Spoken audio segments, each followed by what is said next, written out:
Bonjour et bienvenue dans le podcast de Sawyer Inspiration. Aujourd'hui, j'ai envie de vous parler de la peur du départ, un peu de changement, un peu de nouveauté, un peu de toutes ces peurs, parce qu'il m'est arrivé une aventure il y a peu et j'ai envie de vous en parler. Je me présente, Thomas Troc, alias Sawyer au mic, pour vous donner un élan de motivation. On se retrouve tout de suite dans l'épisode.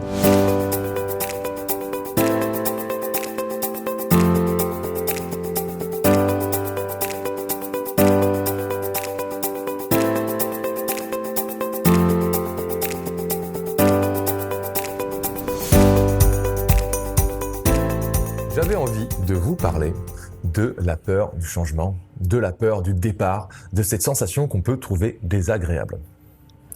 Il y a peu, j'étais reparti dans ma famille et j'avais pu passer une semaine super à profiter de mes proches, à profiter des amis, à faire des soirées, à revoir un peu tout le monde et quitte même à me dire à un moment donné, c'est vrai, que j'aimerais bien encore être plus près d'eux et les voir encore plus. J'ai passé une très bonne semaine, même si pendant cette semaine j'ai eu un moment de mou, vraiment un vrai moment de down, comme une petite phase de dépression. Je me suis pris un peu une claque en pleine tête. En même temps, ma vie a eu beaucoup de changements dernièrement, tant ce podcast qui a changé, tant toutes ces choses, toute cette réflexion qui s'est mise. Et puis, voilà, tous ces jours étaient vraiment géniaux. Et puis à un moment donné, vient le jour du départ, le jour du retour.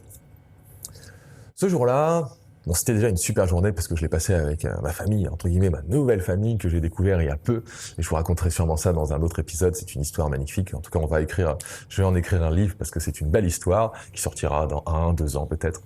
Et le jour de ce départ, donc on passe une super journée et je sentais que je reculais l'heure de départ toutes les minutes.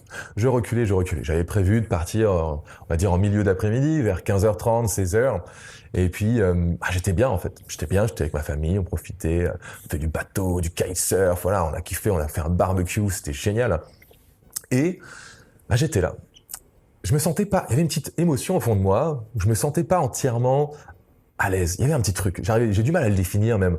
Qu'est-ce que c'est typiquement comme émotion? Mais je sentais que le départ m'attristait un peu.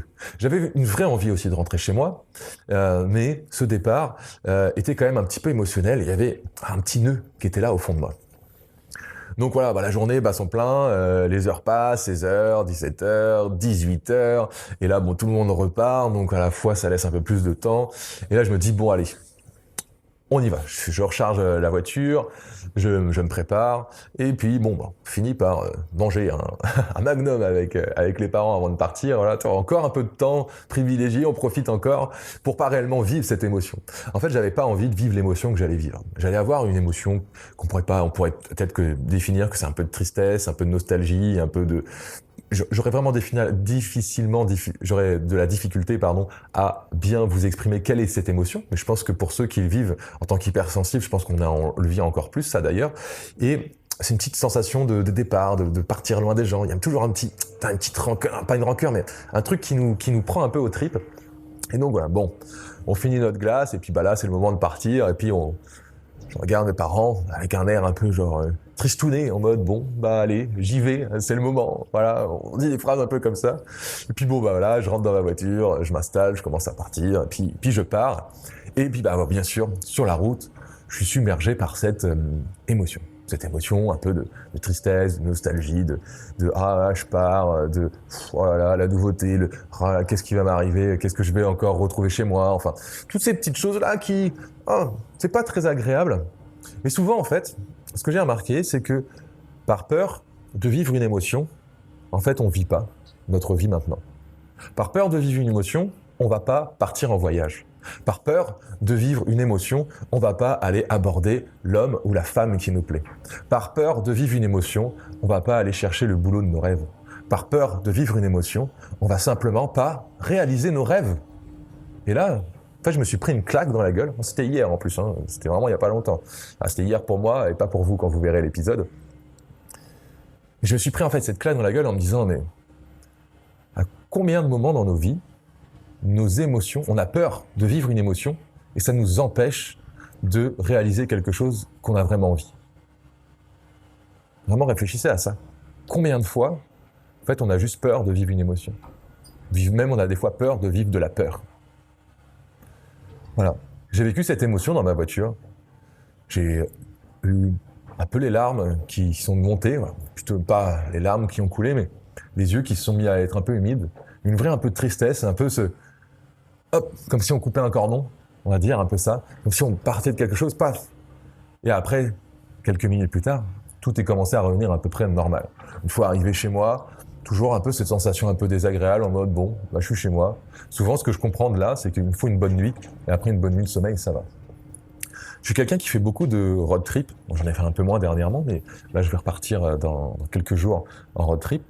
Et j'ai remarqué que quand j'étais avec des gens ou dans des endroits où j'étais bien, chaque petit départ de mon road trip, j'avais cette même sensation. J'avais pas cette envie de partir parce que je savais ce que je quittais, mais je savais pas où j'allais aller après. Et tout ça, en fait, me fait flipper, simplement. J'avais pas envie de vivre cette émotion un peu désagréable qui me prend au ventre, un peu de tristesse, un peu, voilà, j'ai du mal à la définir.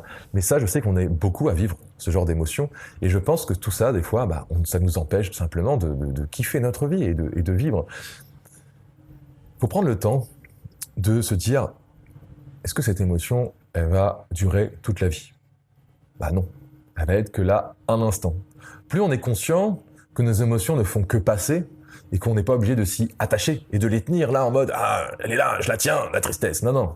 On la laisse passer, on la voit passer. Ok, on peut la sentir un peu et puis on la laisse passer et elle va passer.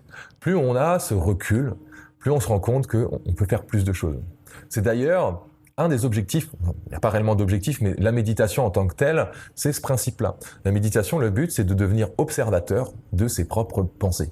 C'est pas avoir le vide de pensée. C'est vrai que souvent les gens pensent que c'est avoir un total vide de pensée, mais c'est pas du tout ça. C'est plutôt de se dire, voilà, toutes les pensées qui passent, j'essaye de pas m'y attacher et de les regarder passer parce qu'elles vont passer quelques secondes, quelques minutes, si c'est des grosses pensées. Et le but, c'est d'essayer de pas être happé par elles, mais juste de les laisser passer.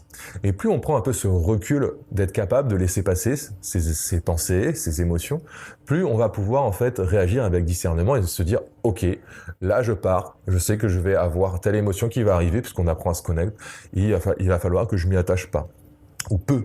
On peut se dire, j'ai envie de m'y attacher un petit peu, ça peut être des choix. Moi, je sais que quand elle est arrivée, cette petite émotion, je m'y suis attaché un petit peu, et après, je me suis soufflé un bon coup, puis je me suis dit, bon, allez, je la laisse passer, et puis j'avance sur ma route, et j'avance, j'ai écouté de la musique pendant 2 heures, je me suis mis à chanter, j'ai kiffé, voilà, et c'était cool, et après, ça m'a fait du bien, je suis arrivé chez moi, et puis le plaisir quand t'arrives chez soi, on a toujours quand même un petit truc de, je suis chez moi. Il y a toujours une petite détente quand on est chez soi. Et donc, du coup, ça fait du bien.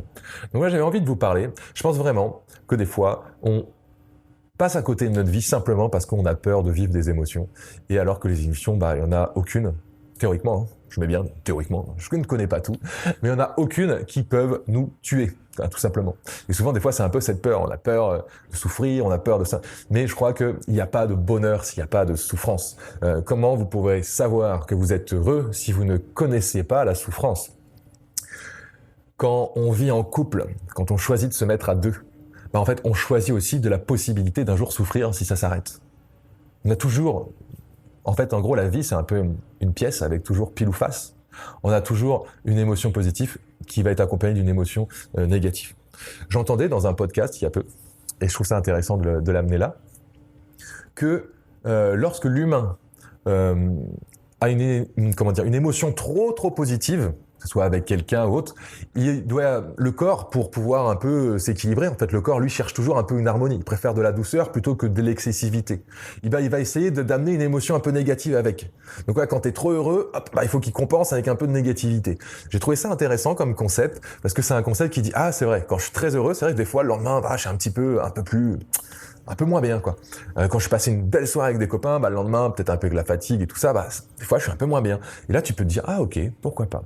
Mais elle allait plus loin dans cet épisode, elle disait aussi que, par exemple, quand les enfants sont très contents, des fois, ils arrivent, ils mordent. Ils mordent parce que c'est l'émotion négative qui prenait un peu le dessus. Je trouvais ça intéressant comme recherche, mais autre, il y avait des fois avec des copains avec qui on s'appréciait énormément, on va se prendre dans nos bras, au lieu de se faire la bise ou de se serrer la main, et ça arrive qu'on se met une petite tape sur l'épaule. La petite tape, finalement, une tape, le mot tape, c'est quelque chose de négatif, c'est une émotion négative, mais t'es tellement content d'être là, c'est un peu, on appelle ça un signe de reconnaissance, d'appréciation, mais en fait, c'est le corps qui rééquilibre finalement cette énergie un peu négative en tapant un peu, même si tu en tapes pas très violemment, bah, des fois si on est très content avec des potes qu'on n'a pas eu très longtemps, des fois tu tapes plus fort. Et en fait, c'est tellement content que le corps, lui, rééquilibre pour avoir une homéostasie à l'intérieur qui est la plus stable, pour éviter des gros dents de scie. Voilà, le corps, lui, essaye toujours de réguler finalement notre humeur. Bon, voilà, il y en a qu'on a plus de chances qui régulent mieux, il y en a qui régulent moins. Mais du coup, voilà pourquoi des fois on met une petite tape dans le dos alors qu'on est trop content. Et je trouve que dans toute cette notion en fait de départ, parce que c'est surtout ça qu'on parle, le départ d'une situation, ben on a des fois ce stress-là. On peut avoir même quand on veut partir en vacances. Des fois, j'en connais, j'ai des amis qui ne partent pas en vacances, ou moi-même, des fois, je suis resté bloqué dans des endroits parce que je voulais pas juste vivre cette émotion un peu négative qui allait durer peut-être quelques secondes, quelques minutes, et aller au pire toute une journée, d'autant plus.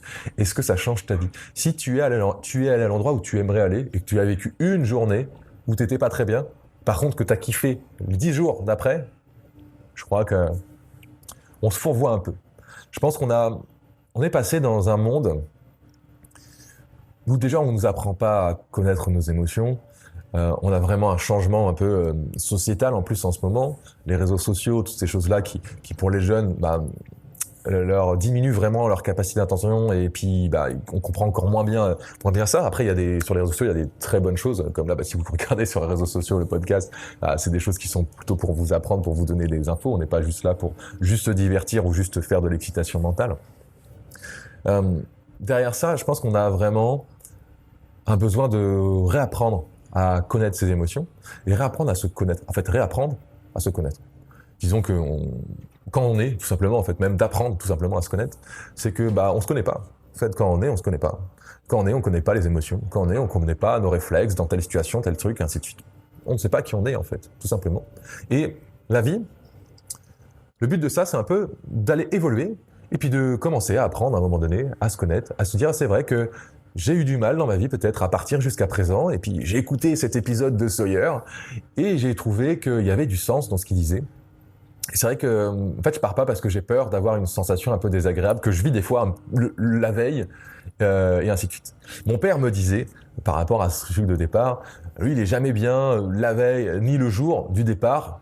Et il me fait, par contre, à partir du moment où je suis dans la voiture, j'ai fermé la grille, que je suis arrivé sur l'autoroute, c'est fini. Cette sensation est terminée. Et pareil pour le départ dans l'autre sens. Je me rappelle quand on allait au ski, et le départ, faut tout organiser, le stress, faut remettre tout dans la voiture. Hop, on prend la route, on départ, allez, c'est bon. Mais sinon, t'as la nostalgie de quitter un petit peu ces montagnes, de cette semaine de fou à faire du snowboard, à skier, à kiffer la montagne, à voir ces paysages magnifiques et à faire du sport toute la journée.